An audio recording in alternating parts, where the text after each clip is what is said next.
Fala pessoal, meu nome é Roberto Moura, eu sou aluno da Universidade Uninter e estou aqui para apresentar um projeto de estágio de gestão, pois diante do momento de pandemia, que em escolas e outros ambientes profissionais estão fechados, em que foi necessário fazer o isolamento social, a universidade disponibilizou esse novo formato de estágio para que possamos estar concluindo nossa graduação.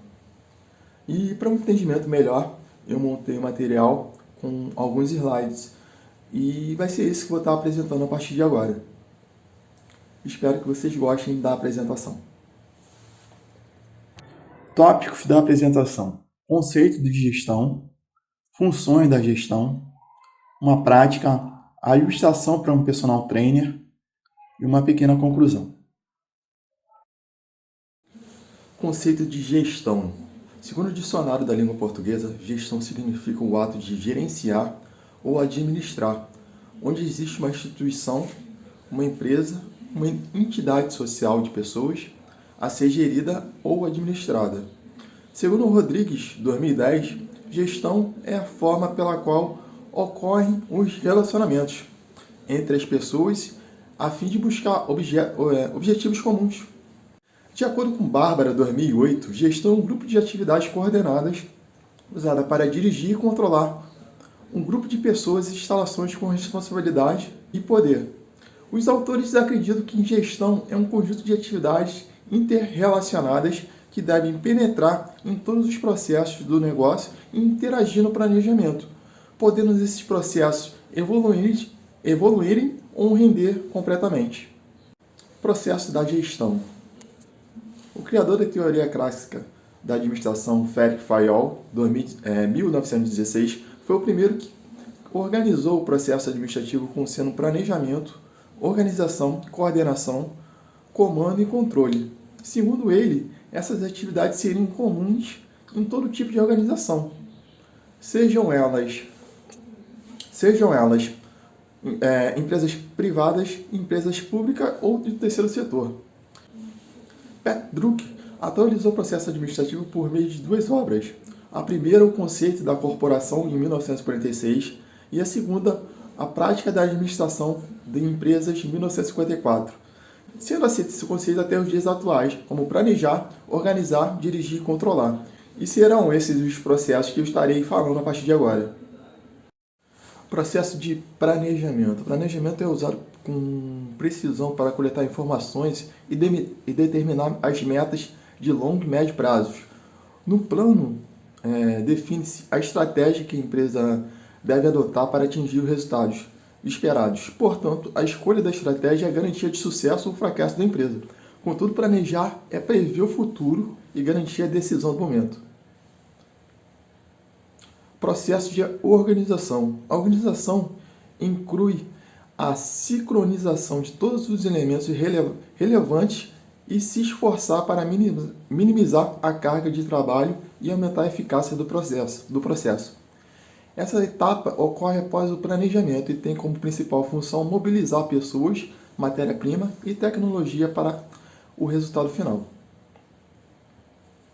Já o processo de direção. O processo de direção é quando tudo previamente planejado e organizado é colocado em ação. É importante notar que o administrador deve estar à frente das etapas para garantir o sucesso dos procedimentos administrativos. Dirigir significa coordenar e comandar todo o pessoal de outros recursos que agora estão sendo implementados com eficácia.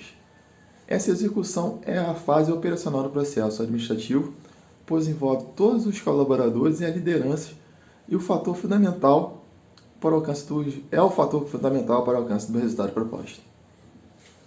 Já o processo de controle. Controle é a verificação que tudo que está de acordo com as ordens e regras da empresa na fase de planejamento.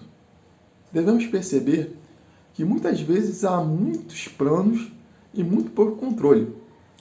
Portanto, quando o profissional planeja, organiza e dirige qualquer tipo de atividade do seu trabalho, lembre-se de criar mecanismos de controles claros e rápidos e eficazes para você ter o controle do processo administrativo. Já a ferramenta de feedback. Feedback é uma ferramenta utilizada para verificar o sucesso ou fracasso do processo de gestão. Aplicar o feedback ao final do processo de gestão utiliza-se informação de controle, ou seja, ao final do ciclo é comparar com o conteúdo planejado. Portanto, feedback é uma flecha que conecta o final do processo com o início do processo.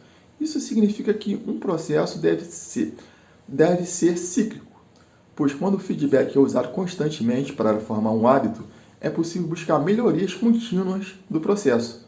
O feedback também permite que todas as etapas do processo de avaliação, desse planejamento e organização, detectem onde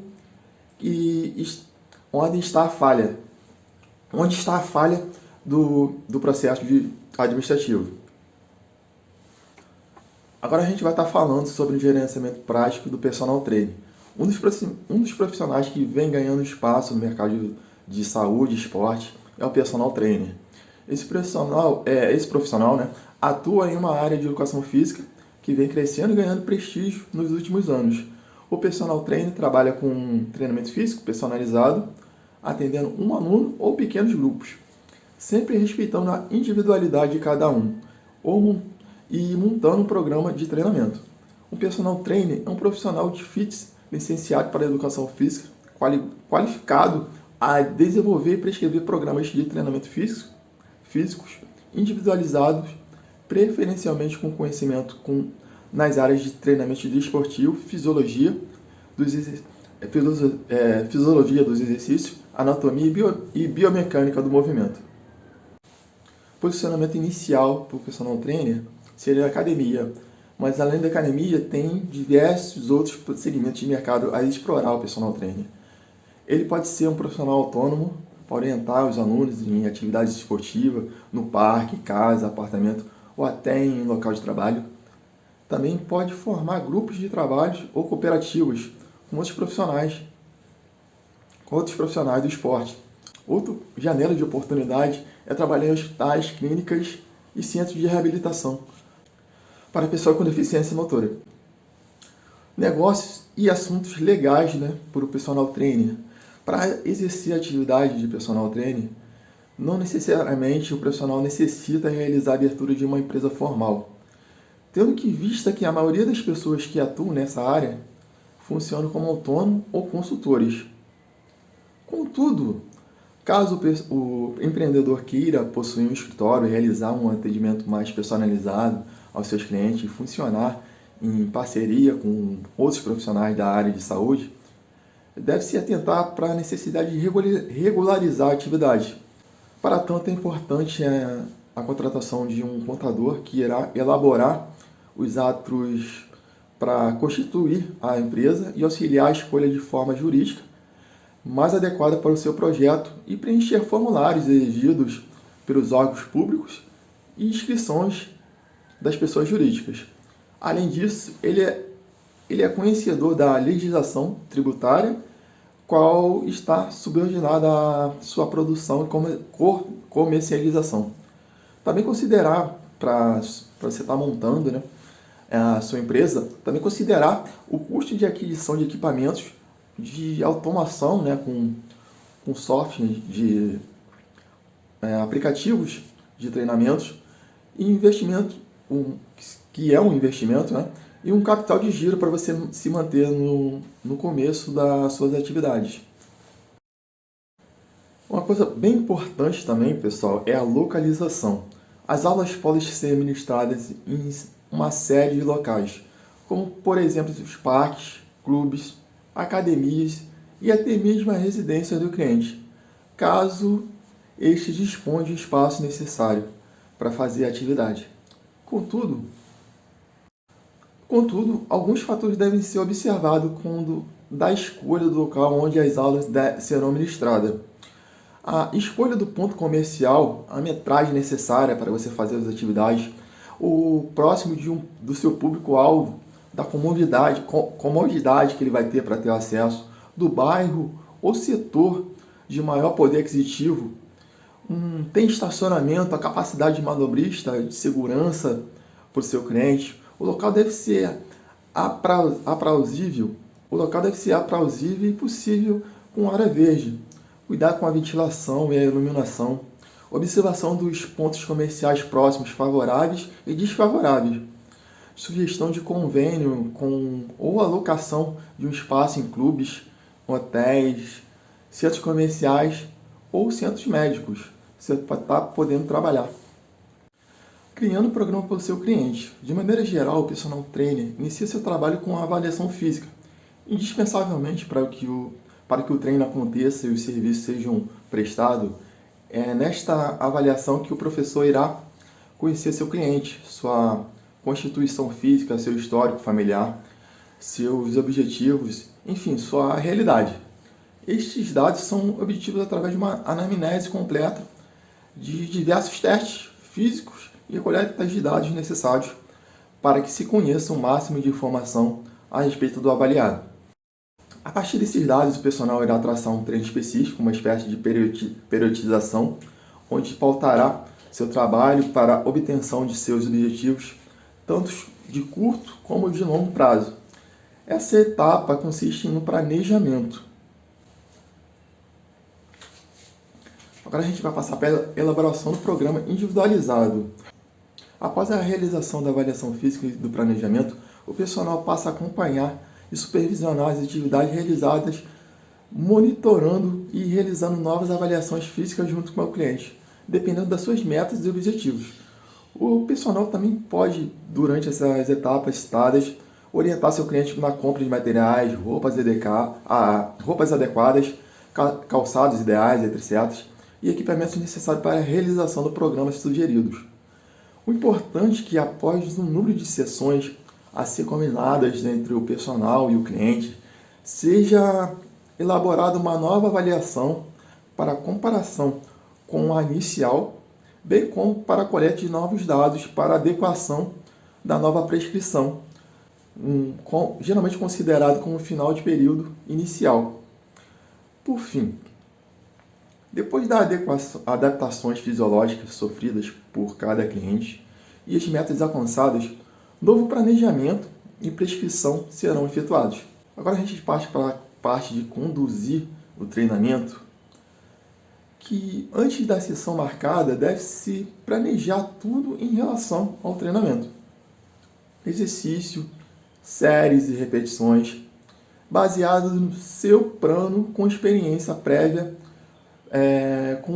com esse cliente, ou se for seu primeiro treino juntos, baseie-se no índice de condicionamento físico do seu cliente.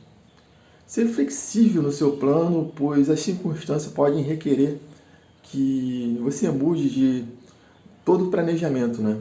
Motivação do cliente. Manter a motivação do seu cliente manter a motivação dos seus clientes nos exercícios é um dos desafios que temos que superar. A motivação tem que vir de dentro. Cada cliente terá suas próprias razões para começar e permanecer com seu programa. Alguns são motivados pelo desejo de mudar a aparência, alguns querem melhorar a saúde, outros querem reabilitação, alguns querem melhorar a saúde, outros querem reabilitação ou evitar doenças relacionadas com o estilo de vida. Importante é entender o principal motivo pelo qual o seu cliente o chamou e o que ele espera obter do seu plano de treinamento. Isso ajudará você a projetar um programa direcionado às necessidades, consequentemente, um programa que identifique e motive seu cliente a continuar no seu treinamento. A parte de divulgação. Existem várias técnicas de divulgação que podem ser utilizadas para ofertar os serviços de um personal trainer. Um website, por exemplo, pode ser um instrumento poderoso de divulgação de informações e fidelização do cliente para o personal, além de mostrar toda a qualificação e serviços ofertados pelo profissional. Um website é um meio de divulgação que funciona 24 horas. Outra abordagem, tais como a criação de um blog de um blog pessoal, com dicas de exercício e saúde, interagindo com os potenciais clientes, né? até mesmo página de Facebook, Instagram, página de relacionamento, já são técnicas utilizadas por profissionais de personal trainer. Outra forma muito utilizada por personagens que frequentam a academia é a utilização de camisetas personalizadas com o nome e o telefone para contato e a distribuição de panfletos. E para concluir, pessoal, o personal trainer possui como principal atributo sua qualificação profissional. Portanto, o principal diferencial, agregador de valor nessa atividade é a qualificação continuada, pois realizando cursos, especializações, mestrados e outras capacitações, o profissional dessa área valoriza o valor do seu serviço e, sobretudo, melhora a qualidade da atividade ofertada ao seu cliente. Com o aumento da concorrência, existe uma nítida tendência de cada vez mais os serviços de personal training se pareçam entre si. Então, o que determinará será a escolha do cliente será o atendimento ao cliente. Um bom visual. É importante enfatizar que as pessoas compram primeiro pela imagem do profissional e depois o serviço, através de informações que você passa. O personal trainer existe uma relação muito pessoal, por isso existe uma necessidade de autenticidade. Ser autêntico e natural é fundamental. A forma de orientar e apresentar seu serviço é muito particular. Não existe um modo certo de comportar. Nada melhor que ser você mesmo na hora de você estar tratando seu cliente. Bom, pessoal, essa foi a apresentação do projeto de gestão. Queria agradecer ao Uninter pela oportunidade de estar realizando esse estágio. Espero que vocês tenham gostado da apresentação. Um forte abraço e até a próxima.